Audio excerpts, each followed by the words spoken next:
Hey everybody, it's Rich and Alex this week with our fishing report.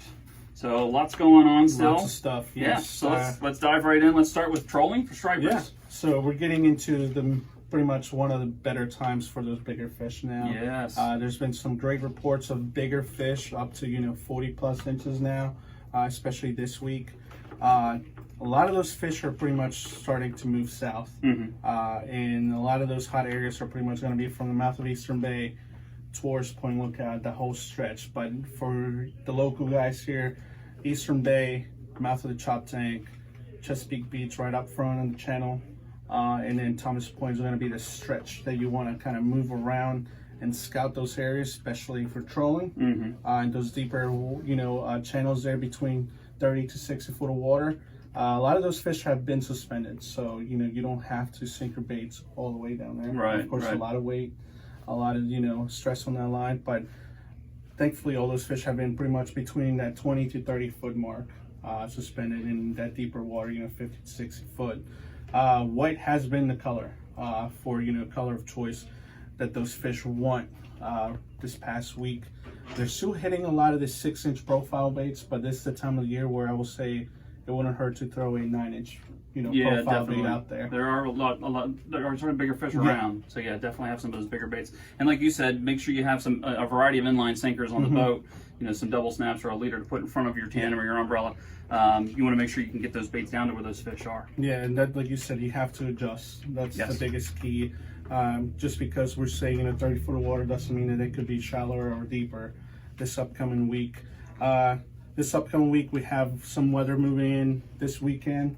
Northwest wind, cooler temperatures.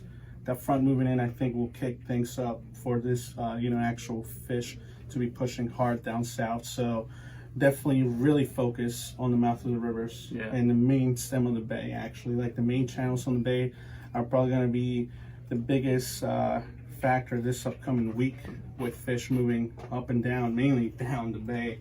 Since a lot of the reports are some bigger fish also are coming down from down south towards Point Lookout, 72A, 72B, which is that classic late November, December area where you want to be for some of those bigger fish, and those fish are stacked in that area.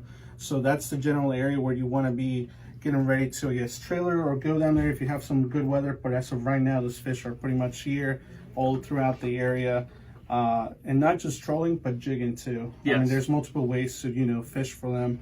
But yeah, I mean, a couple other options besides umbrellas. You're gonna have this old school daisy chain. It works pretty well. I've had success with them fishing a little bit shallower, and you can attach 6-inch, 9-inch bait, little single bait. And of course, like we mentioned, you can use your double snap swivels to actually add more weight if you want to sink them down deeper.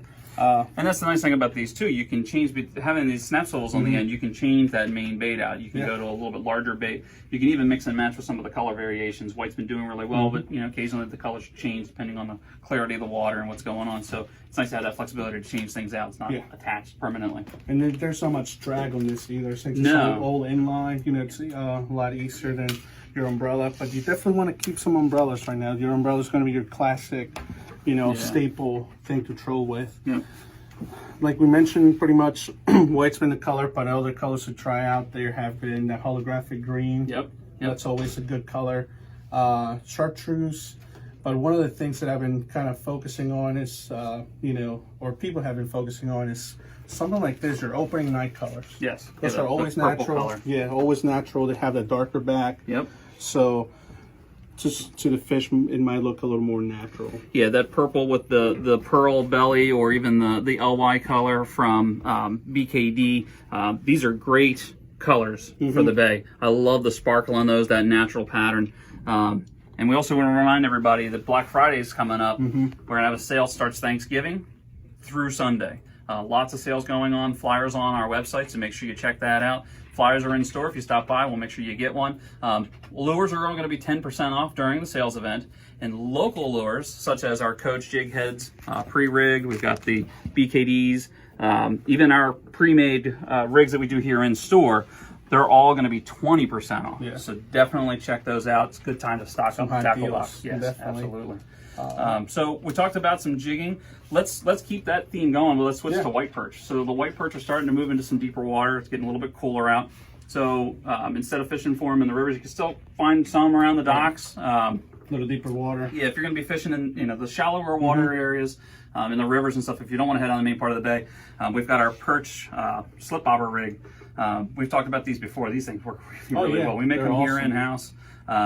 Really easy way these work. They've got a jig head, a little shad dart on the bottom with a mono leader, and then we've got this slip bobber. So the slip bobber will allow that lure to move to the depth that we want, and then we put a bobber stop on here, and you can adjust the bobber stop up and down the leader to change the depth of the lure under the popper, which is really nice. And then it just finishes with a little simple swivel. Just attach it right to the end of your rod. You're ready to go. You can tip these with some fish bites, or you can even put a small minnow or grass shrimp on there. So you can put some bait on there if you want to attract it even a little bit more. But they work really, really well. And then if you do want to head out to those deeper waters, jigging some of the lures that we have here, like your sting sovers. We've got the single hook sting sovers with the feathered hooks on the end. They work really, really well. Big fan of the Colt Sniper. That's also, these look a little big, but they catch catch perch very, very well. Especially those blackbacks, you know, the bigger ones. This is one of my most favorite ways to fish for striped bass, for a perch. I love jigging for them. It's so much fun just bouncing that heavy lure around, and they come up. And you can even rig these with a little dropper feathered hook on these. So we make them those sting silver rigs where it's got 2 hooks on them, and you'll catch doubles on them, which is a lot of fun. And like you said, those 13-inch perch fight really hard. You almost think it's a decent sized striper on there. Oh, definitely. You've definitely had 2 on and thought it was a decent sized striper. I think this is obviously one of the better times to get some of those bigger fish. They're nice and fat. You know, a little bit deeper water. You get that nice, personal best probably out there around the pilings and old structure in general. But like you said, those work great. Yeah, absolutely. And of course we've got our Chesapeake Zabikis back in stock. So classics. Yeah, load up on these. These are a great bait. Tip these with some fish bites. These things work fantastic. I mean, like they say, that's one of those things where if you don't have them, you got to try them out. That's right. That's right. They'll change your life. That's right. Absolutely. So let's switch and head back into the rivers for some pickerel. Yeah. So we've had quite a few staff members. If you follow us online, make sure you follow us on social media. We've got some staff members that have been out doing some pickerel fishing. So talk us through some of the lures that we would use for those guys. So this time of the year, most of your rivers around the area are going to have some pickerel. Most of the guys and gals are pretty much throwing small profile paddle tails, your 3.5, 4-inch profile baits, using either a jig head anywhere from 1/8, 3 3/16, and 1/4 ounce jigs, depending on how deep you are. Most of these pickerel will hold shallow most of the time, so that's where that 3/16 kind of fits perfectly. Some people like to actually rig them up with a swim bait hook, like the weighted ones with screw lock. If you're fishing a little bit more structure, like docks or lay downs and all of that, great way to get right in that spot that you really want to, that looks good and attract some of those pickerel. Couple of the main rivers that you want to target them, where there's, I guess, a good population of them: Seven River, Magothy, the upper parts of the Patapsco, right around pretty much Brooklyn Park, all those areas, like the Belgrove Ponds. There's a great amount of pickerel in there. And also if you're fishing up north towards Middle River, there's a few, but all the ponds and creeks in the Eastern Shore have them. And I mean, there's some big ones.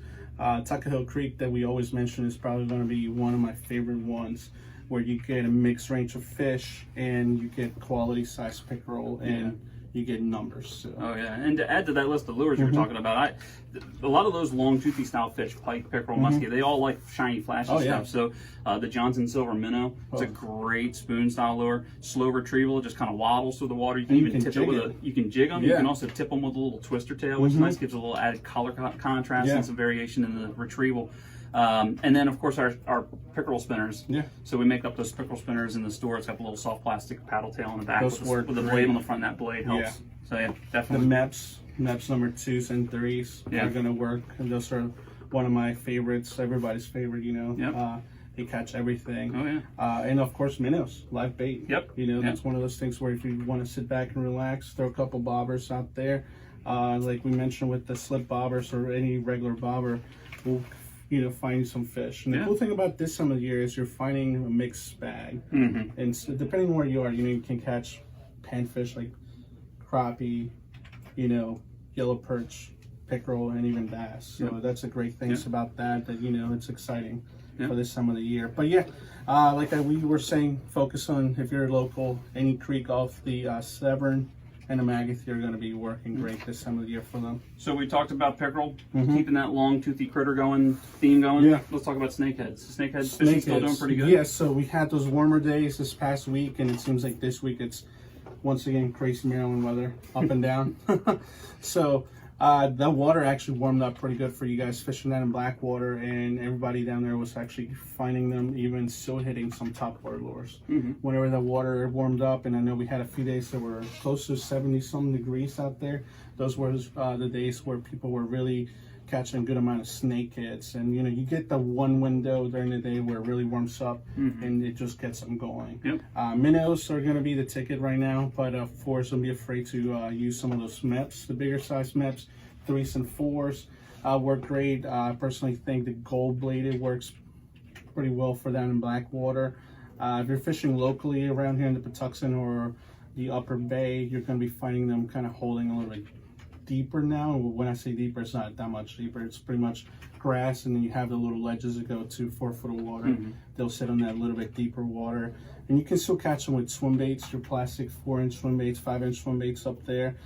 Some guys up in the Aberdeen area were catching them with topwater still this week. Nice. So it's all depending. If you get 2 or 3 nice days with some warm weather, they will get active and start feeding again. Nice. We are getting into that lower season. We're just keeping an eye on the weather. If we get upper 60, 70 degree days out there, then it'll get actually pretty good out there. So just keep an eye on the weather. Minnows are going to be the ticket, and always keep those MEPs and 4-inch profile paddle tails out there. Yeah, absolutely. Well, we talked about that. Let's head out of the river back into the bay. Yeah. So this is something that we don't talk a whole lot about. Over the summer, we've been seeing people catching, a lot of reports of people catching sea bass, but most of them were fairly on the smaller side, not keeper. And it seems like they're keeper size fish out there now. We've been getting quite a few reports of people fishing around a lot of structure, Bay Bridge and south, as far as like the sewer pipe just above the Bay Bridge, fishing around that structure. Just dropping like a top and bottom rig down with some bait on it. Even those jigs. Jigging form, absolutely. I mean, I've done plenty of sea bass fishing out in the ocean, and all of those jigs work really well for those. So definitely think about throwing those down there, and don't be too surprised if you're pulling up a different species, if you're going after like a striped bass or something. Yeah. And they're, like you said, keeper size. I believe it's like 12.5 inches. But yeah, it's always exciting seeing different things up here. Yeah. Sea bass, you always get the speckled trout and some of those puppy drum. Definitely not too late for any of those fish. No. That's one of those things, as you go more south for some of those speckled trout and redfish, you'll find them around, especially around the Cove Point area down south. Fort Solomon's, they're still catching trout, they're still catching redfish. Nice. So one of those things where it's always a mixed bag out there. You never know. Absolutely. Yep. Well, we hope that you guys enjoyed the fishing report. Definitely check out our website, again, for the Black Friday sale that's going on. Lots of good deals to be had. Absolutely. Well, thank you guys for watching. Good luck out there. Have fun. Have a good one.